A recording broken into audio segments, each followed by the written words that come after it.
या ठिकाणी सविस्तर मी विनंती करतो की आपण या ठिकाणी सविस्तर सांगावं विनंती करतो आणि विविध संघटनांनी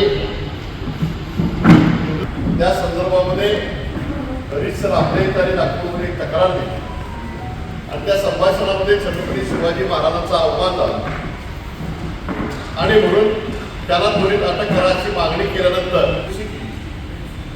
आणि एक पथक त्या ठिकाणी नागपूरला पाठवलं.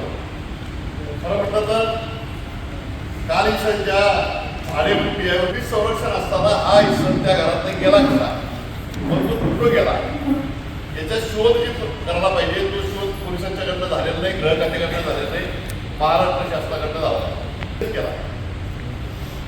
कोल्हापूरचे छत्रपती शाहू महाराज यांनी अगदी मनापासून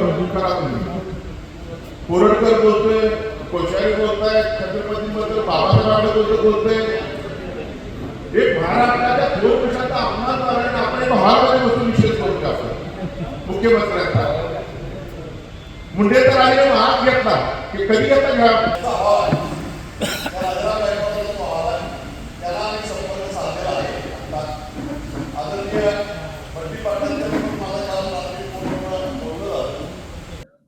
खरं तर इंडिया आघाडीच्या वतीने जे जाहीर केलेले आहे की निदर्शनं करून काळे झेंडे मुख्यमंत्र्यांना दाखवायचे.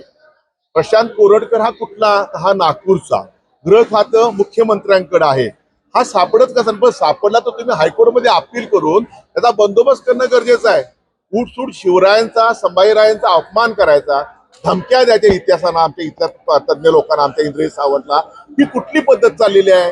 कुठल्या दिशेला हा महाराष्ट्र चाललेला आहे आमचा हा? आणि म्हणून जे आमचं ठरलेलं आहे, माझं मत मी मांडलं होतं की अशा वेळी जर गृह खात्याचे प्रमुख येत असतील, मुख्यमंत्री असतील, तर कोल्हापूर बंद करून आपल्या भावना आपण व्यक्त करणं गरजेचं आहे.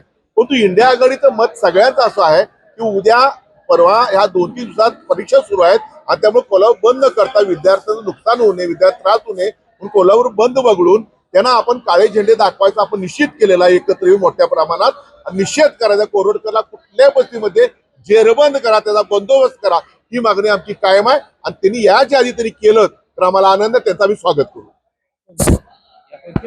कशा पद्धतीने त्या ठिकाण ते आता कुठल्या मार्गाने येत आहेत, वारणे मार्गाने येत आहेत, पन्हाळे मार्गाने येत आहेत, कुठल्या ठिकाणी आलं आणि किती पोलीस बंदोबस्त लावला तर आमचा हा निषेध इंडिया आघाडी वतीने निश्चित ठरलेला आणि करणारच आहे. पोलिसांनी बैठक घेतली, हे आंदोलन होऊ नये अशा पद्धतीची भूमिका पोलिसांची आहे. अशा पद्धतीने निरोप देखील तुम्हाला काय भूमिका असणार?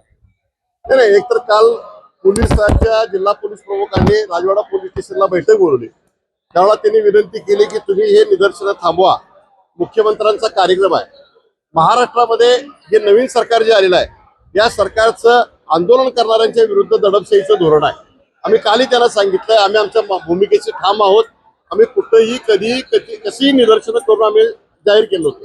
आज योगायोगानं इंडिया आघाडी आणि छत्रपती शिवाजी महाराजांच्या प्रेमी सर्वांची आज बैठक झाली आणि या बैठकीमध्ये आम्ही निर्णय घेतला की मुख्यमंत्र्यांना काळे झेंडे दाखवायचे, मुख्यमंत्र्यांना जबाबदो आंदोलन करायचं आणि हे आंदोलन साधारणपणे खानविलकर चौक येथे दुपारी 3 वाजता सर्वच आम्ही जमणार आहोत आणि मुख्यमंत्र्यांना काळे झेंडे दाखवणार आहोत.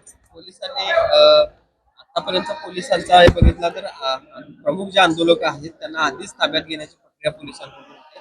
असं जर झालं तर काय भूमिका? एक लक्षात ठेवा की छत्रपती शिवाजी महाराजांच्यावर प्रेम करणारे ज्या पद्धतीने लढवय्ये कार्यकर्ते असतात, लढवय्ये नेते असतात, त्यातल्या प्रमुखाला जरी अटक केलं तर जे खरे मावळे जे आहेत ते रस्त्यावर उतरणार आणि कोणत्याही परिस्थितीमध्ये मुख्यमंत्र्याला काळे झेंडे दाखवणार. आता पोलिसांनी बघावं कोणत्या बाजूनं कशी आणि कोण आणि किती लोक येतात, हे आमचं पण पोलिसांना आव्हान आहे.